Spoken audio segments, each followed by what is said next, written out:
તમે મને જોવા આવ્યા, તમારે જે પૂછવું હોય પૂછો. તો તમને એક પ્રશ્ન પૂછું? હા પૂછો, એમાં શું? અમુક એવી પરિસ્થિતિ બને અમે ઘરે કોઈ હોય નહીં ને મહેમાન આવે તો તમે એમને જમવાનું બાકી હોય તો જમાડી દો. એમાં શું? રોટીને ખવડાવી દો, એમાં શું? પરિસ્થિતિ હોય આપણા ઘરમાં હટાણું જ ના હોય તો? કાંઈ નહીં, આપણે બાજુમાં પાડોશી હોય ને એમના ઘરેથી લઈને ખવડાવી દઉં. પણ આપણે પાડોશીઓમાં જ વ્યવહાર સારો ના હોય તો?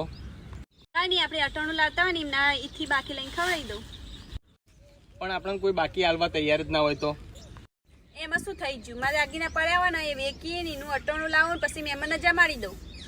અમુક એવી પરિસ્થિતિ હોય તો તારા દાગીના અમે પહેલથી જ વેચી માર્યા હોય તો? તમે જે રસ્તાથી આવ્યા ને એ રસ્તા પાછા વાળી જજો, નકર તમારી પરિસ્થિતિમાં મારી પરિસ્થિતિ ખરાબ કરી દેહો. તમારી પરિસ્થિતિ ખરાબ નહીં લાગતી, પણ તમે ભિખારી હોય ને એવું લાગો. જો હું જાઉં. આ બધું ના કીધું હોત તો મારા લગ્ન થઈ જતા.